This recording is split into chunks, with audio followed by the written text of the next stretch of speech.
My husband told me he was leaving on a Tuesday morning. He stood in the kitchen, calm and rehearsed, and said he had feelings for someone else, that it had been going on for a while, that he thought I already knew. What he didn't say, what he seemed to have completely forgotten, was that I had set up every password we owned. This is a cheating revenge story, not the kind people shout about, the quiet kind, the kind that lives inside account dashboards and PDF documents. We had been married for 9 years, 2 kids, a house in a neighborhood we'd stretched to afford, and a financial life I had mostly built and entirely managed. Daniel earned good money consulting, but he hated dealing with accounts and passwords. So I set everything up years ago. Every login, every automatic transfer, every security question. He used to joke that I was the CFO of our family. That morning, I understood exactly how accurate that was. The first strange thing had happened 6 weeks earlier. An alert on my phone, a transfer from our joint savings to an account I didn't recognize. I texted Daniel. He said it was a deposit for a work trip. Instead of letting it go, I logged in and pulled the full transfer history. There were others. $1,800 in January, $2,600 in February, $3,000 5 weeks before that. I took screenshots. I told myself there had to be another explanation. I closed the laptop. There wasn't another explanation. The babysitter's name was Emily, 22 years old, college student. She had worked for us for almost 2 years. She came over 3 afternoons a week. Daniel was usually home before I was, so they sometimes talked in the kitchen when I walked in. Nothing about it looked strange at the time. I found out about them 2 days before Daniel said a word. I came home early from a work call. His car was in the driveway. The kids were at school. I sat in my car for 4 minutes. Then I went inside. I didn't say anything to either of them. I walked upstairs, closed the bedroom door, and sat on the edge of the bed until I heard her leave. He never knew I'd been home. The morning he left, I gave myself 1 hour. He picked up his overnight bag, said we'd figure out the finances during the divorce. He said it like the decision had already been finalized somewhere else, and walked out the door. I sat down at the kitchen table and opened my laptop. First, I checked the login history on our joint checking account. His phone had accessed it 3 times that afternoon, before he walked in the door, while he was talking to me, after he left. Then I opened 60 days of transaction history and scrolled slowly. More than $40,000 had moved out of our savings in 2 months. Internal transfers, savings to checking, then out. I counted them twice. Then I opened the payment history and my fingers paused. Because there it was! $12,400, sent to Emily, completed that morning, and 2 weeks before that, $3,800. Same recipient.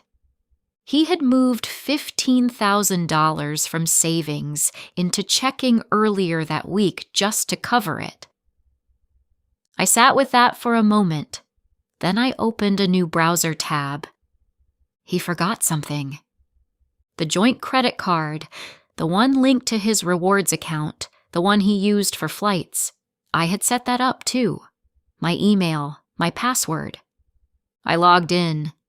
8 months of hotel stays, restaurants, a weekend resort booking 3 hours from our house, spa charges, a jewelry purchase I had never seen. I checked the dates against our shared calendar. 2 of the hotel weekends matched trips he had told me were work conferences. I had packed his bag. I had wished him safe travels. I took screenshots of every page. 41 transactions. I saved every PDF. Then I went back to the savings account. The equity line on the house showed $12,000 drawn in the last 4 months. I had not authorized any of it. Then I opened the investment account. The retirement savings. When the page loaded, I saw the balance. $118,000. Then I looked at the login activity. His phone had accessed that account that morning too, probably planning to move that money next. That's when the realization settled in, quietly, without any anger.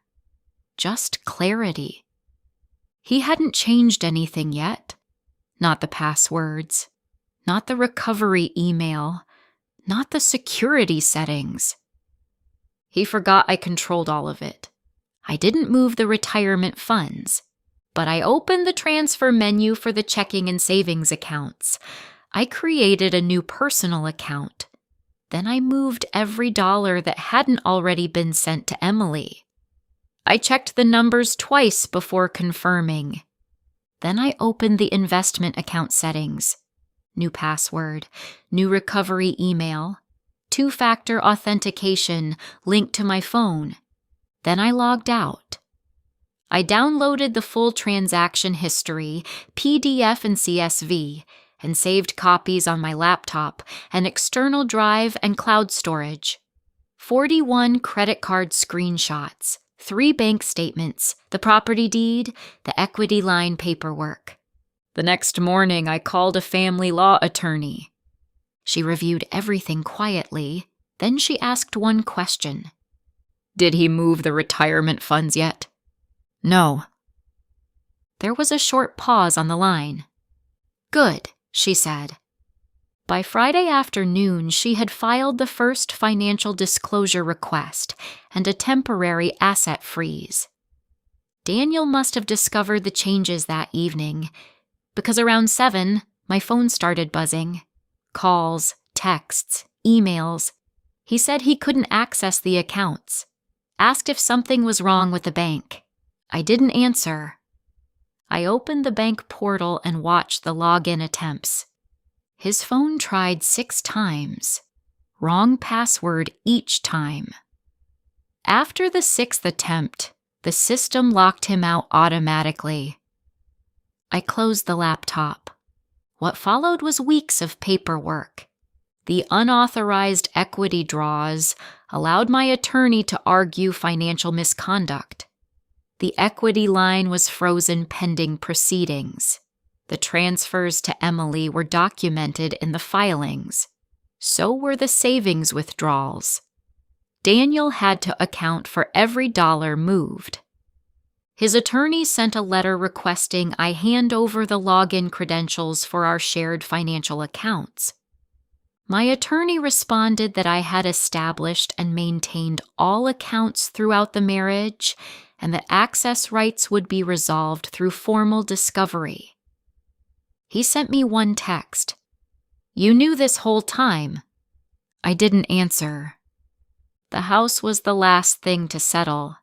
Because the equity had been drawn without my authorization, and because the down payment had come from an inheritance left to me, the ownership structure wasn't as simple as he'd assumed. My attorney negotiated that I would retain the property. His unauthorized draws were applied against his share of the marital assets. I didn't have to leave. He did. I changed all the passwords the week after he moved out, not because I was worried, because there was no reason for him to have them anymore. The kids adjusted slowly. I gave them time. Emily sent an apology text 3 months later. I read it once and deleted it. One evening in April, I opened the mortgage dashboard at the kitchen table. Current. Paid. My name at the top. The equity line he had drained was now closed.